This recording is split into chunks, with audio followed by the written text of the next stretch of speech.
Welcome back to the Lion's Den on the Tower and on the Roar Network YouTube channel. It's a new semester, and it's time for more of the same content we had last semester. Just hopefully we are improving, getting better this time, upping the production quality, because that's kind of what we're supposed to do as students, got to get better over time. But today we got a good one. Amy Eagan, coach of the women's basketball team, second-year coach, and you're having quite the season so far. Mm-hmm. How are you doing? Thank you. Yes, thanks for having me. We're having a pretty good season so far, and as I say, and coming from a coach's perspective, there's still a lot of season left. So we try to stay pretty even keel about it and just continue to do the day-to-day stuff that needs to be done to approach every game the way that we need to approach it. Yeah. So it's been a while since we had a show. Let's just go through everybody. Let's reintroduce ourselves here. Right. So I am James Ugmeyer. I'm a communications student here at Lindenwood. I am also a bowler. And we're back on the radio again this semester. So that's fun. Get back on the saddle here. Yeah. I'm Emily Gowzinski. I'm a senior communications student. I'm on the dance team. Yeah. Yeah. And Amy. Pretty cool that you both do other things too. Yes. Cool. Yes. It is nice to just be involved in athletics. Yeah. Like it just gives you like a good perspective. Mm-hmm. You get to relate to the people we're actually talking to. Absolutely. Yeah. And speaking of people we're talking to you today. Could you introduce yourself to our viewers? Yeah. Amy Eagan. Starting in my second year here. I've been in coaching, been a head coach for about 20 years and coaching, so I've been around a little bit. First D1 job at Lindenwood, but been D2 in AI and just kind of worked my way up the ranks. So originally from a small town close to here, actually, Shelbina, Missouri, which is over by Hannibal. Always kind of been in the Midwest, so have known Lindenwood for years upon years, and very grateful and thankful to be here and excited for what's to come. Yeah. All right, Coach, this is your second time on the show, as we had you on once before the season started. Looking back on that broadcast now, with the amazing run this team has gone on, how would you evaluate your team's performance so far? Yeah, I was trying to remember when that was. So I think that was right after maybe our first Kansas exhibition with it. So we talked a little bit about that. So, I would say we've probably exceeded a lot of expectations for where people thought we'd be from last year to this year. I think from a coach's perspective, and if you ask even my assistants, we don't like to game count, but you kind of game count a little bit with stuff. And we're probably where we thought we should be and would be at this point in this year, last year winning 7 games, but, when you look at even conference, I think it was 8 games that we lost by less than 10 points. And so when you talk about some experience and then adding some of the kids from the portal that we added to it, we expected to be better this year. Now there's a lot that goes into that, winning and so forth, as we had talked about. But I think our kids are doing and have done what they need to do to put themselves in a position to win. So really excited about what they've done so far, but more excited about, where we're going to head and where we're going to continue to get to, because I don't think we're even close to as good as we can be yet. We haven't peaked this year. I really don't feel like that. We haven't put 4 quarters together. We haven't peaked. And I think we just have a lot of basketball IQ and knowledge and some habits that we got to continue to get better at. Yeah. You mentioned the preseason expectations for the team. I'm just pulling up right now the coaches poll. You guys were picked to finish 7th and you guys are tied for first right now. Yeah. And you mentioned the close games from last year. You guys played tight basketball, but just couldn't win the close ones. And this year you guys are doing that. Yeah. So would you say that's like one of the team's strengths this year is just being able to stay competitive in these close fights? Yeah. I think a few things. We finished 10th last year and we were picked 7th. So I think a lot of the coaches saw in the OVC kind of what we had brought in the portal, and also saw what our young kids kind of did last year. So I think there was some respect for that there. But you still got to go out and do things. I've told our kids over and over, and they, after the last game, they write on almost every board, number 7, they picked us 7th. I think it's a little bit of a driving force for them, in the back of their mind. And, sitting in first, the fact is we still haven't done anything. Right. It's not like season's over. It's not like we've won anything. We still haven't done anything. So we're technically still sitting in 7th in regards to the coaches poll and that. So, I think for them, it helps kind of keep them a little bit grounded. We've got two kind of talks going on. Number one, they picked you 7th. So you should have that chip on your shoulder and play with it. But then also now you're number 1. And when you're number 1, it looks a little bit different in regards to you get a lot of people's best games. And I think we've seen that. I thought Tennessee State the other day played really, really well. We were able to ride some of the runs that they had, and really just stay composed and finish really, really strong. And I think that group has done that the last 2 games, which I was a little bit worried about just because they haven't been in that situation on the road with it. So just a lot of, I think, opportunities for us as we navigate some of this to grow and to learn through the good, through the bad, through every situation. But again, excited for where we're at and where we're going to continue to head. Yeah. So this next game on Saturday being televised, how would you describe this team's play style to someone who hasn't watched them play and will now watch them play on Saturday? Yeah. It's crazy because I hear a lot of people talk about how fun they are to watch. I don't know for myself when I'm watching it is as much fun, but people talk about how fun they are. I think they share the ball really well. We consistently talk about being selfless and sharing the ball in the offensive end of things. We're trying to get at least 4 people in double figures, and in order to do that, you got to share the ball. You got to be aggressive on the offensive end. I've always been a defensive coach. I think our offense a little bit this year is outshining a lot of our defense, is helping relieve some of the pressure of our defense. We're not the most athletic group by any means. So when you talk about a lot of the OVC schools playing a lot of athletes, we struggle in some areas in that, but I think we're able to make up with some of that with our IQ and some of our offensive execution. Sorry. I think you're going to see a selfless team. You're going to see a team that plays extremely hard, that's going to win every 50-50, win every loose ball, that's willing to take charges, that's willing to get on the floor, that love each other, that come together really well, and that just believe. And I think that's so much of winning is just believing in your teammates, believing in the system, and I think we got those kids. You described the team that way, and that's kind of the way it was described to me last year too. A lot of the same things. You just didn't see it on the record. But this year, you guys have a similar core. Of course, you have, Gracie Wornley and, Coffee coming in. But what have been some of the biggest differences from last year's team to this year's team? Yeah, I do think experience. I mean, when you talk about IQ and having an idea of the system and how we do things both offensively and defensively. And again, I know that our offense this year is a new offense. Like we just put it in. It's not the same as last year. We thought we needed to kind of change things up. So we have a new offense. I think we've grown within the offense.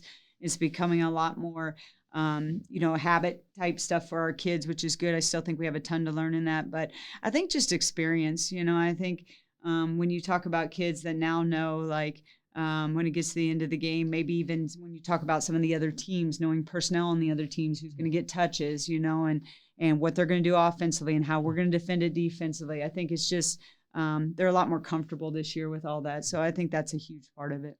That's something I've kind of liked a lot towards the end of our games right now, like watching it. End of the game, if we're up in the game, you guys always find a way to get it to Ellie so that if she gets fouled, you're sending your best shooter to the line. And it's like, I really like watching the personnel decisions that are being made right now. And it seems like they know on the floor, like who to get the ball to in those moments. Yeah. And I think they do. We have a lot of film sessions and a lot of talks about things, and we have multiple kids, which is great on our team, that shoot free throws really well. Gracie Wornley's in, the 90s up there. Justice, when it comes to late game, she's up there with it. Like we have a lot of kids that I think we feel really comfortable with the ball in their hands. But our kids know, here's number 1, here's number 2, here's number 3, where we need to look. And then we just got to step up with confidence and finish it off. And again, they're doing a lot of that this year. I think when you grow as a program and you grow as a team, and you talk about, even last year, gosh, we struggled so much with finding lineups and strengths and weaknesses. And this year they kind of feel like they know that, like, hey, this is Ellie's strengths, this is Gracie's strength, this is what Brooke brings to the table, and understanding that they're not all great at everything and that some of their teammates are better at other things, and accepting that. And then just continuing to work on their weaknesses. So just a lot of, I think, really good things going on with them and with our program and amongst our team. Yeah. And speaking of those 3, what has it been like having them on the court for you this season, and then just watching them exceed all expectations? Yeah. It's been great. I mean, they work so hard. I'm really happy for them. Really proud of them. I think you look at last year, and at the end of last year, there's a lot of things that could have happened. You could have been really upset that we won 7 games and go in the portal, and be really upset that, things didn't turn out the way they wanted. But I just thought, and I told them at the end of the year, I just thought we did such a great job of handling hard last year and putting ourselves in a position to be in the position we're in today, which is crazy. A lot of kids, I do feel like a lot of kids run from hard these days, and because there's an easy out, get in the portal, and I think our kids were really, when they came here, really bought into, we're going to build this and we're going to do it the right way. And so, those kids are a great foundation for that, and continue to grow and continue to put themselves in a position to win. It's been fun, like with all the women's sports this year, because it feels that way. They didn't maybe have the best season last year, but everybody bought in this year, and you saw it with the soccer team, you saw it with the volleyball team, and now you're seeing it with the basketball team. And right now you guys are playing your best basketball this season. 7 straight wins. What has made this team so hard to beat over the last 7 games? I would say first and foremost, belief. I think that goes further than, anything. I think they just believe they're going to win. I think they stay together during the hard, which is sometimes a challenge for coaches, is to get your kids to stay together when it's hard for them as individuals or when it's uncomfortable for them. I think this group just does those things, and they're willing to do those things. That's the biggest thing. You got to have kids that are willing to accept hard, that are willing to be uncomfortable in order to make those things happen, and they're just willing to do that. Yeah, and like the depth, like you just said, the depth of this team has shown up a lot this season. It feels like anyone can come off the bench and make an impact. What has that allowed you to do as a coach while watching the game and putting players in? Yeah. We've had multiple games where we've gotten in foul trouble, and I look at even Tennessee State, we got in foul trouble with Gracie Warnley. She didn't play much in the first half. And, we really talk about a lot, like, when it's your time, are you going to be ready? And I think our bench has done such a great job of putting themselves in that position. And it's a hard position to be in, because you don't know sometimes if you're going to get the, hey, get in the game type thing, but you've always got to be prepared for that. And I think they've done that. And that's just, again, another strength of this team, putting themselves in a position when it is their time to be ready to get out there and to make an impact and to help this team win. And that's what they got to continue to do with it. So I would say, when you look at some of that, and you as a coach, I always think trust is developed in practice, right? And trust is developed through consistency. And so when you can have kids that are consistent, even when sometimes maybe they don't see all the minutes they want to see, I think it really pays off for them when they get in the game. And I always tell them confidence, when you're going to see confidence from us as coaches when we put you in the game. If we put you in the game, we're confident in you. So go out there and play. And I think we've had a lot of bench kids that have done that. So it's been really good for us. We've been able, I don't think we're in the top 15 for minutes played at all. So when you talk about, like, at the end of the year, and you talk about having legs, and you talk about having kids that need to play a few more extended minutes, you talk about saving kids from maybe some injury type stuff because of wear down. I think we're doing a lot of that and able to do a lot of that. And, speaking of players that have been playing confident this year, and it's a player that does not get a lot of attention, especially like people I've talked to, Michaela Cunningham. Yeah. Just the effort you see consistently from her is outstanding. And what can you say about her play so far this year? Yeah. I think with we call her Chaos. And I like you that. can kind of see That's really good. She would say that. But I think what you've seen with Chaos is, number one, a lot of selflessness. She's coming off the bench right now. I think she could very easily start every game for us. But one of the things I think she really enjoys is kind of seeing the game from the bench for a little bit and then getting in there and making an impact. And she's always taking us to another level when she gets in there.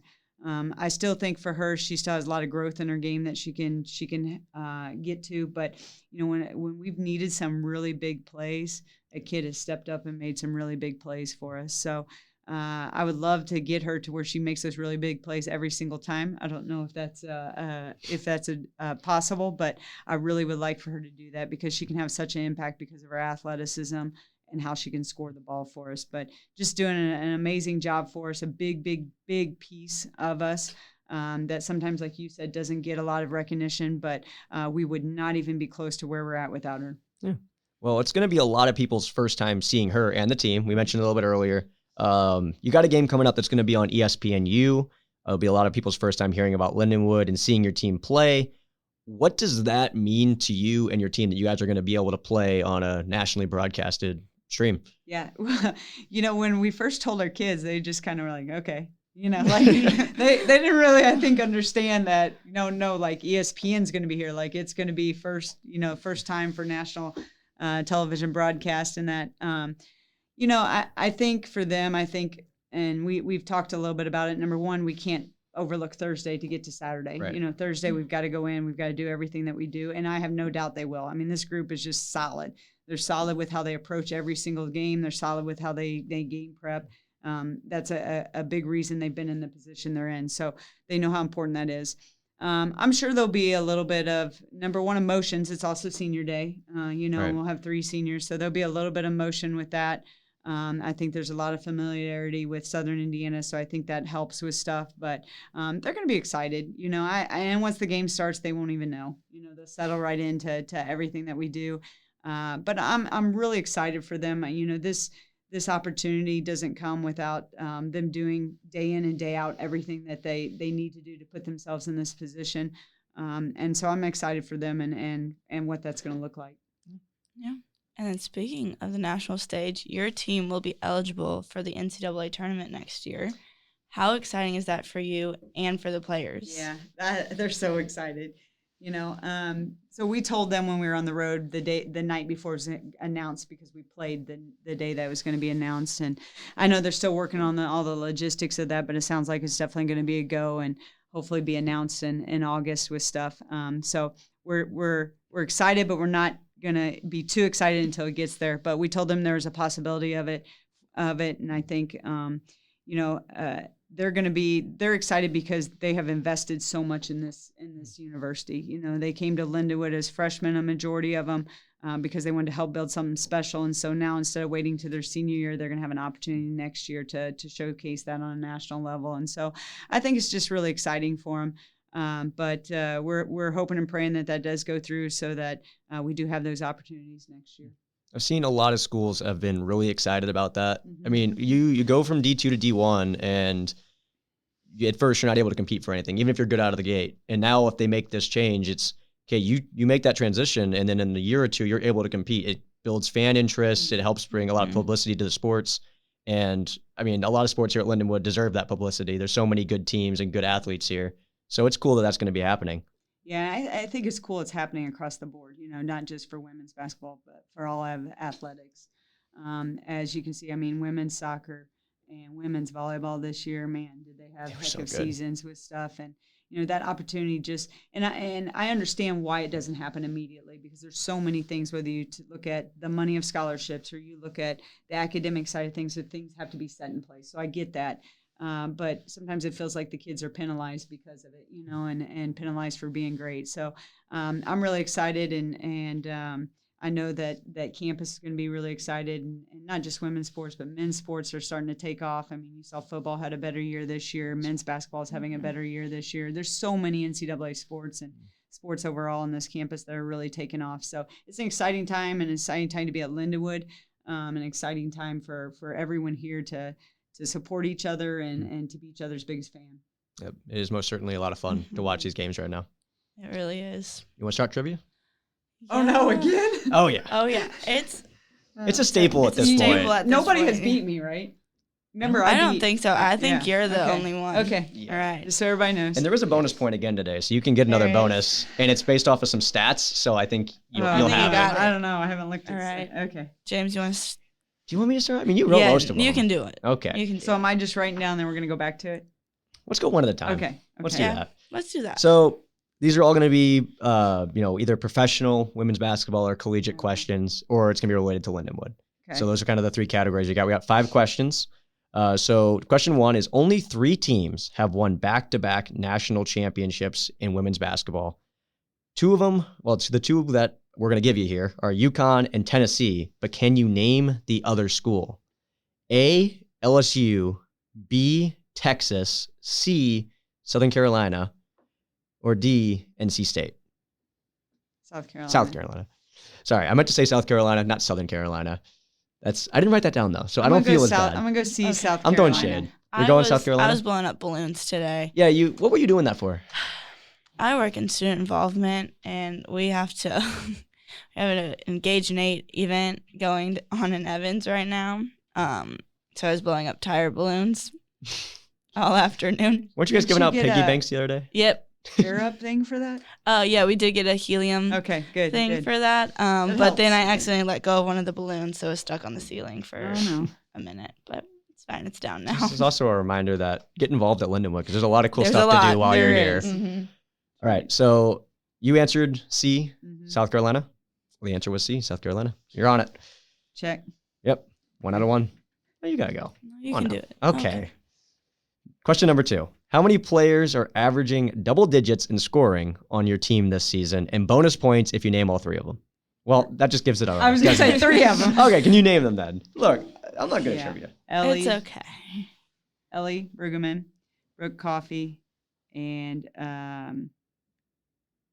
Gracie Wormley. Yeah. That's correct. Yeah. I can't give you the bonus point now. I screwed that up.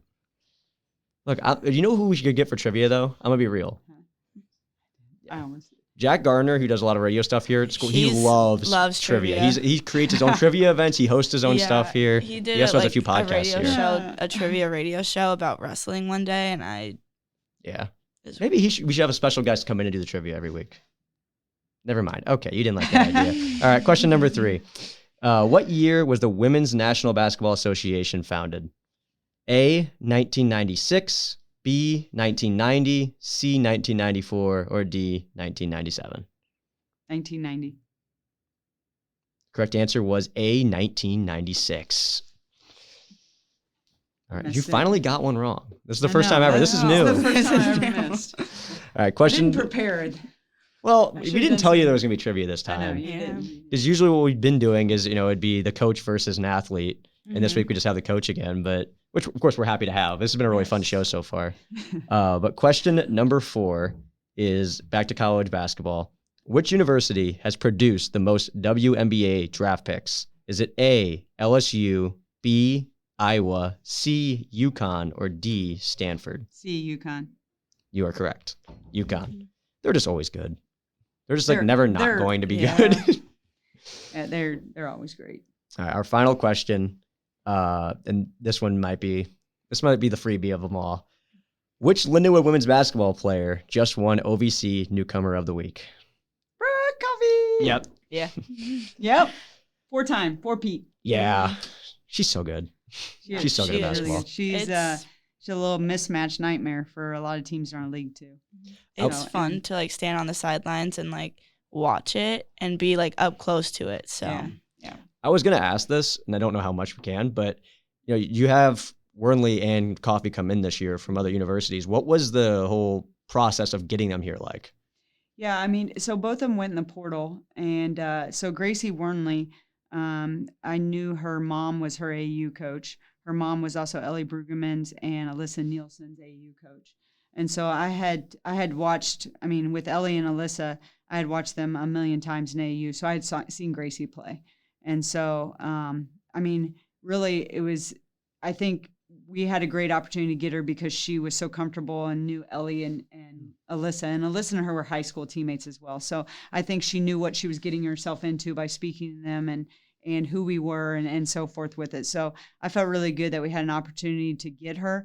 I didn't know if distance from home would play a factor because she was far away at Abilene and maybe wanted to get closer to home, but got very fortunate there. And then Brooke wanted to come home. And so, when you talk about a kid that wants to come home, there's only a select few schools that are in the mix for that. And, we had a connection. I think she was very familiar with who we were as coaches and with her high school coach. And so I think, coming on campus, I think she called me maybe on her way home from campus and that. So just, again, really lucky that she wanted to be home and had an opportunity to play in front of her family and friends. So it was the recruiting process is different when you go into the transfer portal. It's a lot of connections, a lot of maybe you recruited them before with it, but it helps if you already kind of have some of those connections and are able to get in quickly with them. Is it a little bit different at the D1 level compared to your time at the D2 level? It is a little bit. Not too much though. It's pretty similar. I think one of the biggest differences now when you talk about at this level is just money. With it, and you're always competing against other schools that have money and what that looks like, and are they chasing money, or are they chasing experience? What are they chasing? That kind of stuff. So I think that plays a factor at this level way more than it ever would and does at D2. Well, as far as teams in the OVC go, Lindenwood's definitely been figuring it out in the women's sports right now, for sure. It's so many talented people have come in as freshmen. All the teams are young, except, well, the volleyball team has a lot of seniors on it, right? Yeah. But still, the young players they have are amazing. Yeah. Yes. When we were recruiting all of our freshmen, it was amazing when every one of them we had on campus, they were like, oh my gosh, like this campus is just beautiful. I think campus sells itself. And then if you stop and talk to anyone on campus, the people sell it. So I think it's for a lot of kids, if we can just get them on campus, we feel really good that we're going to have an opportunity to at least be in the mix because of the campus, the buildings, the education, and then the people on campus. So yeah. You got anything else? I think that's it. All right. Well, I think it's time for the outro then. All right. It's been good. It's been real. We've been really happy to have you on the show, and this has been a fun show. Yes. And I'm in an advanced reporting class, so I'm going to be writing articles and all these so we can give some insight and try to promote the show a little bit more. I can use this for my advanced radio production class, That's sick. All right. So not only are we getting academic stuff out of it, but, we get to get in touch with athletics, get the inside scoop, and be sure to catch Amy Eagan and the women's basketball team in action this week as they play their 2 final home games of the season. Tip-off against Morehead State is at 5 p.m. on Thursday inside Highland Arena, and the big game against Southern Indiana tips off at 11 a.m. on Saturday. Thank you for listening to The Lion's Den on the Tower and on the Roar Network YouTube channel, and have a great rest of your day.